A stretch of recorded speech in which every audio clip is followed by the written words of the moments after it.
Hi, everyone. It's really great pleasure to be here and to start our 2022 first joint seminar, jointly organized by Southport Central Asian, the University of Hong Kong, and Center for Asian Research and Education, Duke and US Medical School. So welcome. And this seminar is on Asian among Asians, which we have actually received over 380 registrations. And I know that this is a very interesting topic, and I welcome you all here. So this is today's agenda.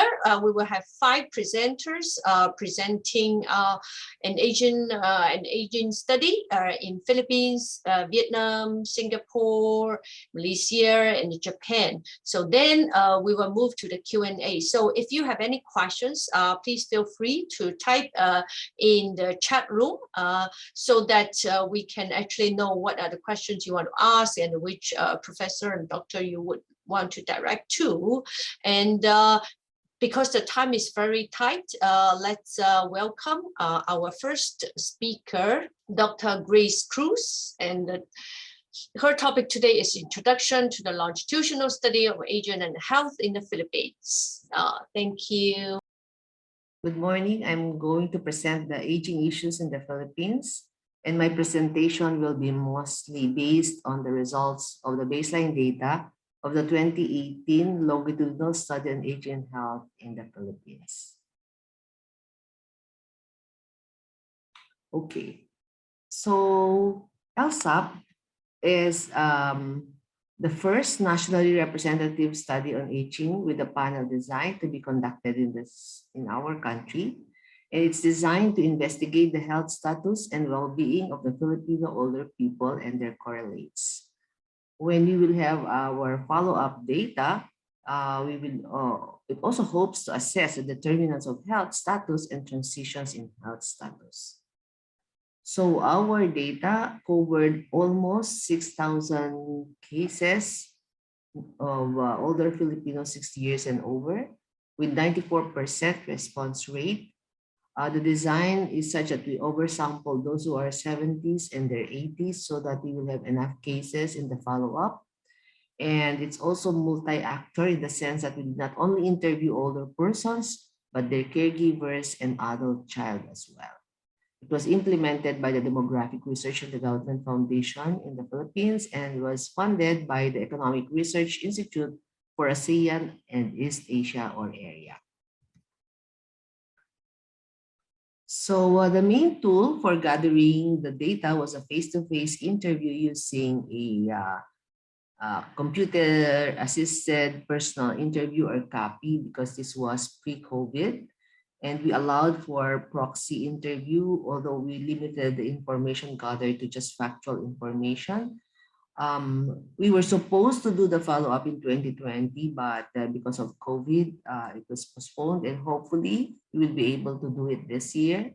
Although last year we were able to do telephone follow-up interview of our respondents. So the study had 5 instruments, including a household questionnaire, main questionnaire for the older person, questionnaire for the older person's caregiver, the older person's adult child, and we also had an anthropometric questionnaire. We had an ethics review clearance for the study. So the household questionnaire was designed to collect information on the household structure and the characteristics of all the household members. We also asked information whether a member of the household is an overseas worker or their experience of hunger at the household level, among others. The main questionnaire had several parts, and it started with a short portable mental status questionnaire, which was designed to filter whether the respondent is qualified to undergo the interview or not. We also had a Socio-Economic and Demographic Characteristics chapter, health status, physical ability and disability, mental health, health utilization, income and assets, generativity, attitudes and beliefs, activities, social network, social isolation, and use of information technology, services for the elderly, children and grandchildren, as well as their cognitive assessment test. For the caregiver, we had information on the prevalence and nature of caregiving of the older persons, relationship of caregiver to the care recipient, preparations for caregiving roles, caregiver activities, number of hours allotted for caregiving work, well-being of caregivers, and support network and intervention programs to caregivers of older persons. For the adult child, the interview was mostly to gather parent-child dyad on the nature of intergenerational relationship, support provision, and expectation regarding filial piety. For the anthropometric questionnaire, we collected information on height, weight, body mass index, weight, circumference, blood pressure, original teeth, and segmental body composition monitor using an inner body scan with a Tanita machine that was brought in all the way from Japan. We also did some performance tests, taking information on grip strength, peak flow test, gait speed, functional reach, and balance test. So what are some of the key findings? The main finding is that older Filipinos are economically poor, and this is evident by the fact that 46% live below the poverty line based on their reported income and the country's poverty threshold at the time that the study was conducted in 2018. And this is corroborated by their own self-assessment, where 57% said that they have some or considerable difficulty in meeting their household expenses. 30% said that their household is a recipient of the conditional cash transfer, which is a poverty alleviation program of the government targeted to the poorest of the poor. 47% said the recipients of the 500 peso or $10 monthly social pension for indigent Filipino older persons. And 14% said that their household experienced hunger in the past 3 months. Half of them said that they grew up in what they consider poor families. So if you think about this, half of these older persons, it's as if they were living in poverty for their entire lifetime. This finding of low economic status is also corroborated by their fragile and informal sources of economic support. And there's a significant difference between the male and the female, with most of the older women saying that remittances from their children, both from the Philippines and those working abroad, constitutes their most important source of income. Whereas for the older men, it's earnings from work, about 37% said that. It's also significant to note here that while 40% among them receive pension, only 20% or half said it's their most important source of income, which tells us the value of their pension is really low, that it's not considered really significant. In terms of their health, we asked their self-assessed health, and about half of them said that they are of average health. Yeah, but we see here that there are more of them who have lower than average self-assessed health than compared to the proportion who had higher than average health, with no significant gender difference. We also look at diagnosed illnesses, and these are the top reported diagnosed illnesses. And we look at some of those that are considered risky comorbidities for COVID-19. And our findings show that at least 58% of our older persons have at least one of the risky comorbidities for COVID-19. And we see here that it's higher among the females than the males. We also look at oral health, and our finding shows that our older people have poor oral health. And this is indicated by the number of original teeth that they have as compared, as well as a proportion who said that they have no teeth at all, which we know will have an effect on their health because it affects their chewing ability. And one significant finding here is that males have better oral health than the females. And another one is that at age 80, almost half of them said that they have no more teeth. Okay. In terms of anthropometric measure, about 56% of them have normal BMI, but the rest are either underweight or overweight. And more males than females are underweight, but more females than males are overweight or obese. We also took gathered information on function to measure functional ability, and we collected the data and activities of daily living. And our findings show that 21% of the older persons have at least one of the 7 ADL difficulties. And we see that the functional disability increases with advancing age.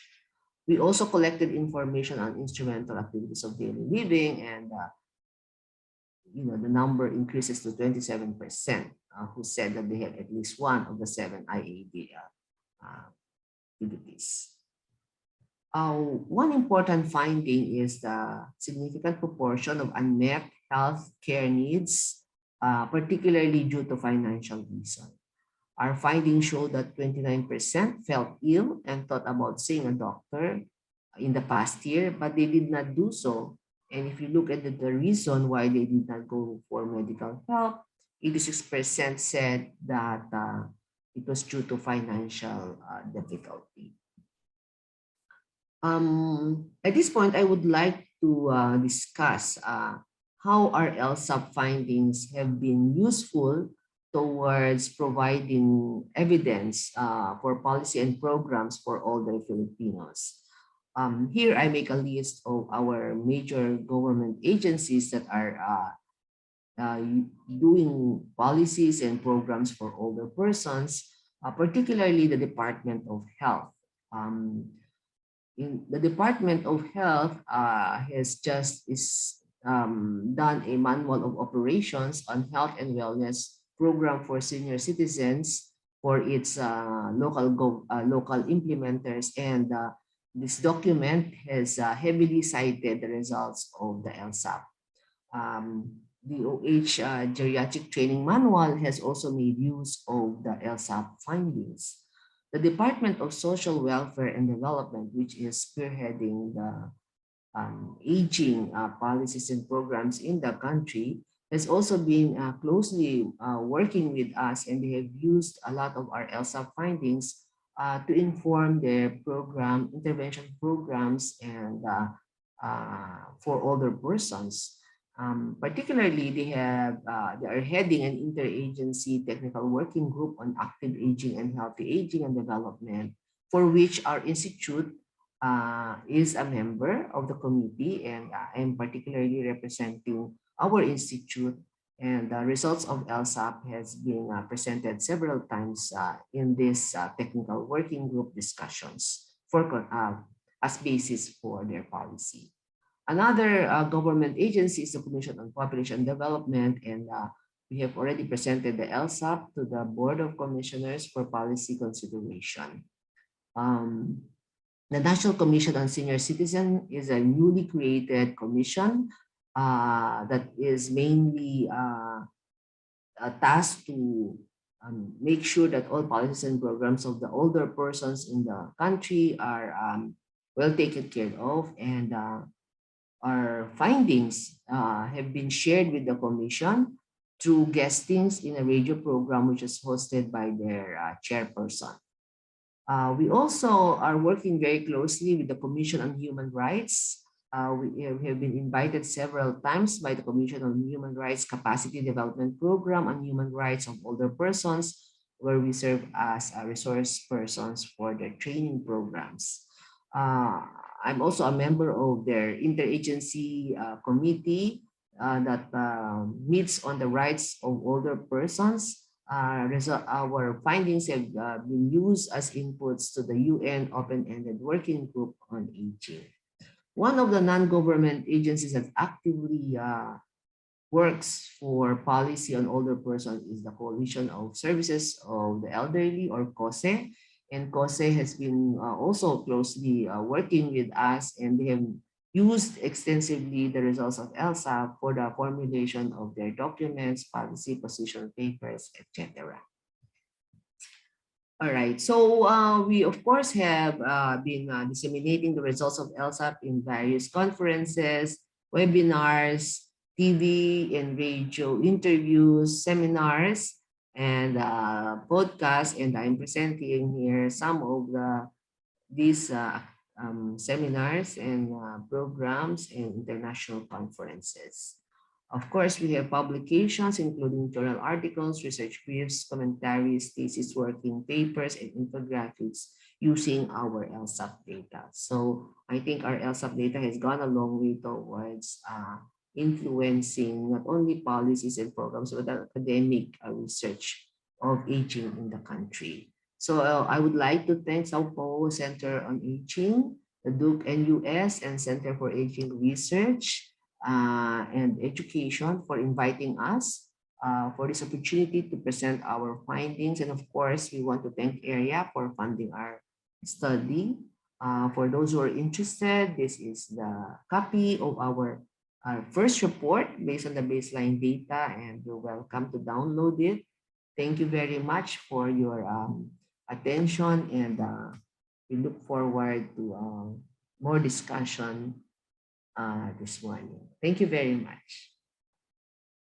Thank you. Thank you very much, Dr. Cruz. And it is really a very interesting study. And then we can see, how the national study can have an influence and impact, not only at the policy level, but also at the level of media and also services and also other international organizations. So thank you very much.